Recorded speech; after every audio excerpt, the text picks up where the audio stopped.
اهو ده بقى اللي ولادنا مضيعين فلوسهم عليه. والله زي ما بكلمك كده، هنعمله بكيس مكرونه في البيت سهل وبسيط ومن غير سلق ولا دبكه ولا اي حاجه.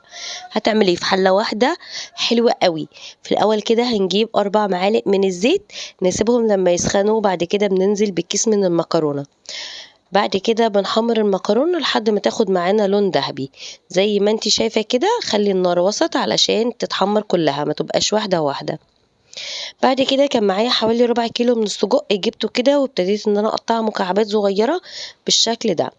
هسيبلك بقى تطبيق مجاني بجيب كل الافكار دي من عليه، في اول تعليق تحت الفيديو حمليه عندك واستفادي بيه، عليه اكتر من 1500 وصفه اكلات وحلويات ومشروبات. اول مره بتحمليه بنت، وبعد كده بيبقى موجود معاكي على تليفونك من غير نت، فاستفادي بيه وخليه معاكي.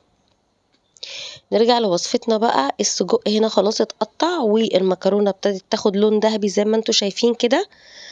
بعد كده هديها تقليبة تاني. عايزة اقول لكم ان الاكلة دي بجد منقذة، لما بكون مش قادرة اعمل حاجة على طول بجري اعملها، لاني ما بتاخدش معايا وقت. هنا بقى نزلت كمان السجق كده وحمرتهم. مش عارفة في مقطع ما جاش، حطيت معلقة صلصة مش عارفة ليه ما جاش. بعد كده كان في شوية صلصة في البرطمان، رحت حطيت فيهم شوية مية كده وحطيتهم. هنا بقى شوربة او ميه مغليه اللي موجوده عندك، بس انا كان عندي شوربه، قلت هعملها بالشوربه احلى. حطيت بابريكا، وحطيت فلفل اسود وملح وشويه كمون وشويه كزبره، وبس كده. هي بهاراتها سهله وبسيطه مش كتير. زي ما احنا شايفين كده، ما خدتش الاكله مننا وقت خالص، بجد تحفه. عايزه اقول لكم طعمها حكايه، وكمان لما بتحط لها شوربه بيبقى طعمها حلو قوي. وطيت بقى وسبتها بقى تستوي على نار هاديه، بجد تحفه.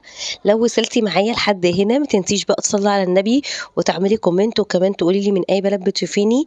وبجد والله يا جماعه جربوها، طعمها خطير، احلى من الطواجن اللي بتجيبوها من بره، بتبقى مش حلوه خالص. جربي تعمليها في البيت وقدميها لولادك، بجد هتعجبهم جدا.